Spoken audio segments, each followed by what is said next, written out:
Em nome do Pai, e do Filho, e do Espírito Santo. Amém. Seja muito bem-vindo, meu irmão e minha irmã, a mais um estudo da Palavra de Deus. E hoje nós vamos estudar o capítulo 3 da primeira carta de São Paulo aos Coríntios, onde que nesse capítulo aqui, Paulo ele vai nos mostrar que a igreja não deve viver em divisões, mas unida em Cristo, que é o único fundamento, e que nós somos o templo de Deus e precisamos construir a nossa vida sobre nosso Senhor Jesus Cristo. Meus irmãos, mas antes de a gente iniciarmos esse estudo e esse capítulo, eu peço carecidamente, meus irmãos, se inscrevam no canal e ativem o sininho. Por quê?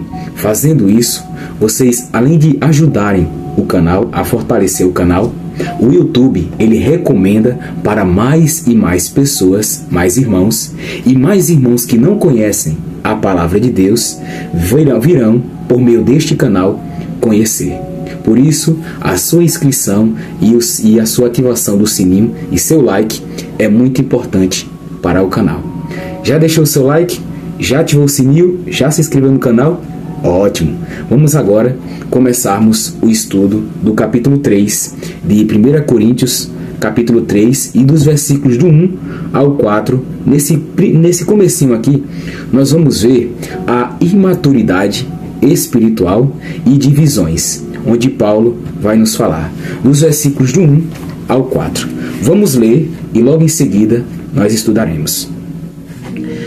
Na verdade, irmãos, eu não pude falar com vocês como costumo fazer com as pessoas que têm o Espírito de Deus. Tive de falar com vocês como se vocês fossem pessoas do mundo, como se fossem crianças na fé cristã. Tive de alimentá-los com leite e não com comida forte, pois vocês não estavam prontos para isso. E ainda não estão prontos, porque vivem como se fossem pessoas deste mundo. Quando existem ciumeiras e brigas entre vocês, será que isso não prova que vocês são pessoas deste mundo e fazem o que todos fazem? Quando alguém diz, eu sou de Paulo, e outro, eu sou de Apolo, será que assim não estão agindo como pessoas deste mundo? Meus irmãos, nesses primeiros versículos aqui, Paulo, ele nos chama a atenção dos coríntios. Paulo chama a atenção deles. Por quê? Porque os coríntios estavam se dividindo. Eles estavam se dividindo. Uns coríntios diziam ser de Paulo. Outros coríntios diziam ser de Apolo. E essa atitude deles mostrava imaturidade espiritual. Por isso que nesses primeiros versículos aqui, aprendemos, meus irmãos, que as divisões na igreja revelam a falta de crescimento espiritual. Por isso que se haver alguma divisão dentro de alguma igreja, essa divisão vai revelar que essa igreja não está madura espiritualmente e que precisa crescer urgentemente espiritualmente. Por isso que para nossa realidade, esses primeiros versículos aqui, Paulo também nos ensina que não temos que seguir pessoas. Não. Nós temos que seguir somente uma pessoa. E quem é essa pessoa? Jesus Cristo, o nosso Senhor. Não temos que seguir pessoas, seguir a Cristo. Ele é o único fundamento. É Jesus que temos que seguir. A igreja, ela é de Deus e não de homens. Por isso que nós temos que ir para a igreja para seguir Cristo, para ouvir Jesus. Só Ele é o único fundamento. É Ele que temos que ter o foco e não seguir as pessoas. Por isso, meus irmãos, que temos que seguir a Cristo. Se você está vendo alguma divisão na sua igreja, ou é algum grupo que você faz de oração que está tendo divisão, lembrem dessa palavra aqui, de Paulo, que nós não temos que seguir pessoas, mas seguir somente a única pessoa, que é nosso Senhor Jesus Cristo, o nosso Rei, o nosso Senhor e o nosso Salvador. Meus irmãos, agora vamos seguir nesses próximos versículos, do 5 ao 9, que vamos ver aqui os servos de Deus e não donos da obra. Nos versículos do 5 ao 9. Vamos ler e logo em seguida vamos estudar. Do 5 ao 9. Afinal de contas, quem é Apolo? E quem é Paulo? Somos somente servidores de Deus. E foi por meio de nós que vocês creram no Senhor. Cada um de nós faz o trabalho que o Senhor lhe deu para fazer. Eu plantei e Apolo regou a planta, mas foi Deus quem a fez crescer. De modo que não importa nem o que a planta, nem o que planta, nem o que rega, mas sim Deus que dá o crescimento. Pois não existe diferença entre a pessoa que planta e a pessoa que rega. Deus dará a recompensa de acordo com o trabalho que cada um tiver feito, porque nós somos companheiros de trabalho no serviço de Deus e vocês são o terreno no qual Deus faz o seu trabalho. Vocês são também o edifício de Deus. Meus irmãos, que palavra forte essa, viu? Paulo aqui, nesses versículos, Paulo e Apolo eram apenas instrumentos de Deus, instrumentos do nosso Pai. O crescimento da fé e da comunidade vem de Deus, não vem de Apolo, não vem de Paulo, mas vem de Deus. Por quê? Porque é Deus quem faz crescer. É Deus quem faz crescer a nossa fé. Nós podemos plantar, nós podemos regar, mas é Deus quem faz crescer. Por isso que nós somos servos de Deus, somos instrumentos do nosso Pai, e não donos da obra, porque o dono da obra é Deus. É Ele o dono de tudo. Nós somos apenas instrumentos, meus irmãos. Por isso que nesses versículos aqui aprendemos o seguinte, que todo ministério é serviço. Todo ministério é serviço. O mérito e a glória por esse serviço pertencem somente ao nosso Criador, ao nosso Pai, Deus Todo-Poderoso. Por isso, meus irmãos, lembrem dessa palavra, desse capítulo aqui, que todo ministério, todo ministério que a pessoa serve, é servidor, está servindo. Mas lembrem-se que o mérito por esse serviço que você está fazendo e a glória por esse trabalho que você está fazendo não é para você só, não é para você somente. Não, você é instrumento. O mérito e a glória tem que ser para Deus. Para Deus, somente, unicamente para Deus. E não para nós, porque nós somos instrumentos. E aqui, meus irmãos, nesse versículo, para a nossa realidade hoje, tem uma aplicação também prática, que nos ensina o seguinte: para sermos fiéis no que Deus colocou em nossas mãos. Sejamos fiéis no que Deus está colocando, algum serviço, alguma obra nas nossas mãos. Sejamos fiéis isso a Deus. Mas nunca devemos se gloriar. Nunca devemos se exaltar, se achar, se amostrar.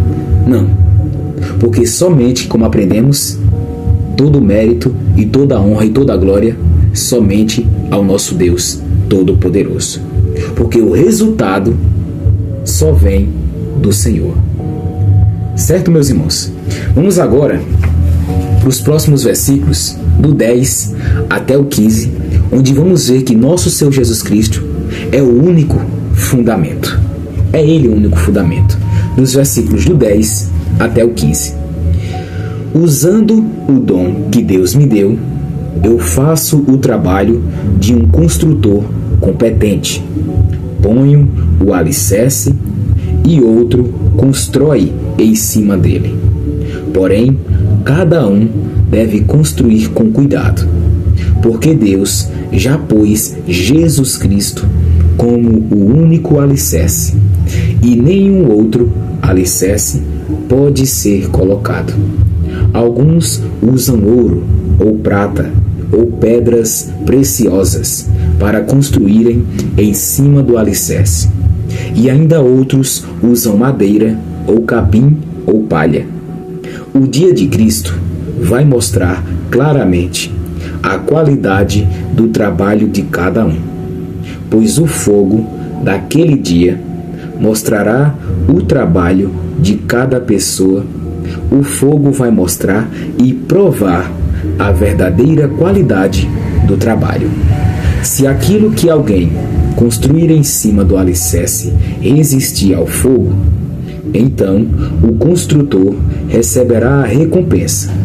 Mas se o trabalho de alguém for destruído pelo fogo, então esse construtor perderá a recompensa. Porém, ele mesmo será salvo, como se tivesse passado pelo fogo para se salvar. Meus irmãos, nesses versículos aqui, Paulo ele vai nos ensinar, vai nos comparar que a igreja há uma construção. Ele vai fazer uma comparação aqui sobre a igreja a uma construção. Jesus é o alicerce e cada um constrói sobre Jesus, sobre ele. No fim, o fogo provará a qualidade da obra de cada um. E o que isso quer dizer, então? O que aprendemos aqui? Aprendemos aqui, meus irmãos, que as nossas obras, elas serão testadas diante de Deus. Os nossos serviços que fizermos para Deus serão testados diante dele. Por isso que para a nossa realidade, construamos a nossa vida com fé, com amor e santidade, para que as nossas obras permaneçam firmes. Por isso, lembremos, temos que construir a nossa vida com fé em Jesus, com amor em Jesus e sermos santos, meus irmãos. Não a vida de santidade. Nós temos que buscar a santidade, sermos santos. Ninguém é santo, mas nós estamos buscando o caminho que leva para ser santo, que é o caminho de santidade. Mas isso, temos que construir a nossa vida em 3 coisas: fé em Jesus, amor e santidade. E agora, meus irmãos, nesses penúltimos versículos, do 16 até o 17, nós vamos ver aqui o templo de Deus, do 16 ao 17. Certamente, vocês sabem que são o templo de Deus e que o Espírito de Deus vive em vocês. Assim, se alguém destruir o templo de Deus, Deus destruirá essa pessoa, pois o templo de Deus é santo e vocês são o seu templo. Meus irmãos, nesses penúltimos versículos, antes de finalizarmos o capítulo 3 da primeira carta de São Paulo aos Coríntios, aqui Paulo nos ensina aqui o seguinte, que nós, unidos, formamos a igreja, que é o templo de Deus. Quem destrói esse templo, Deus destruirá essa pessoa. E o que isso quer dizer, Tom? Nesses versículos aqui, o que estamos aprendendo? Aqui, meus irmãos, aprendemos que a igreja não é um prédio. Não é um prédio. Mas a igreja, ela é o povo de Deus habitado pelo Espírito Santo. Repetindo, a igreja não é um prédio. mas o povo de Deus habitado pelo Espírito Santo nela.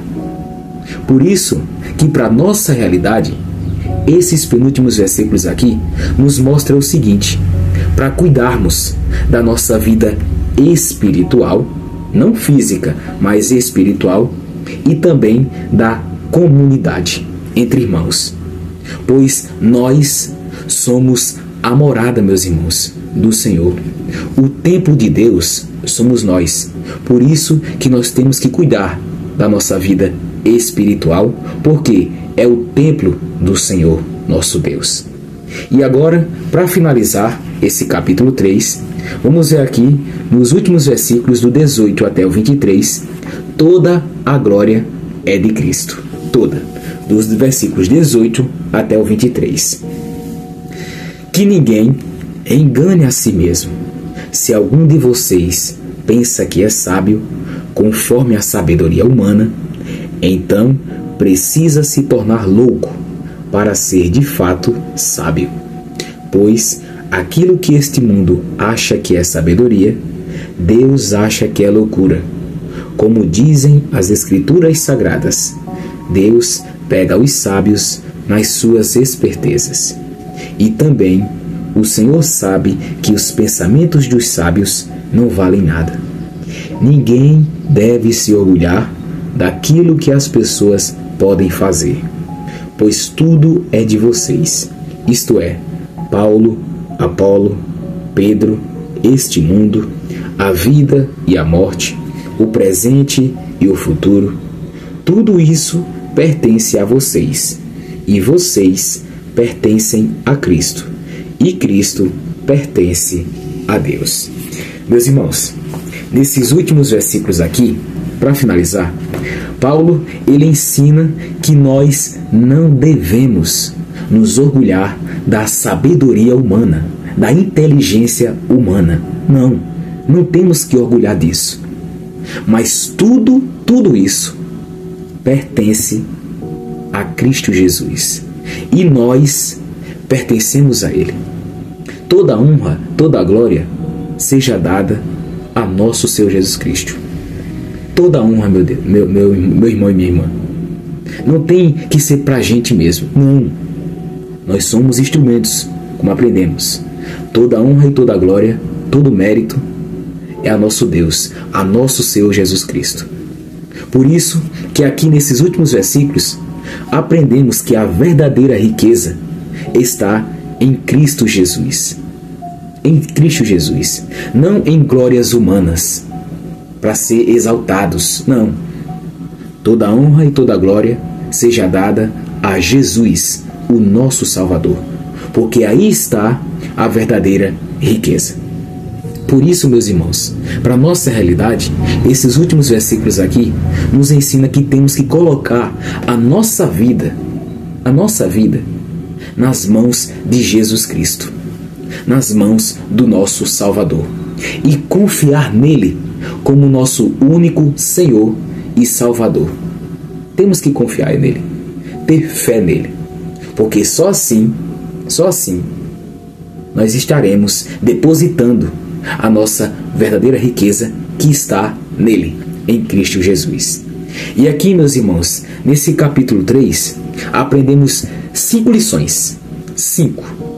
Primeira, divisões na igreja mostram imaturidade espiritual. Segundo, Paulo e Apolo eram servos, mas o crescimento vem de Deus, nós somos instrumentos de Deus. O único fundamento da fé é Jesus Cristo. Terceira lição.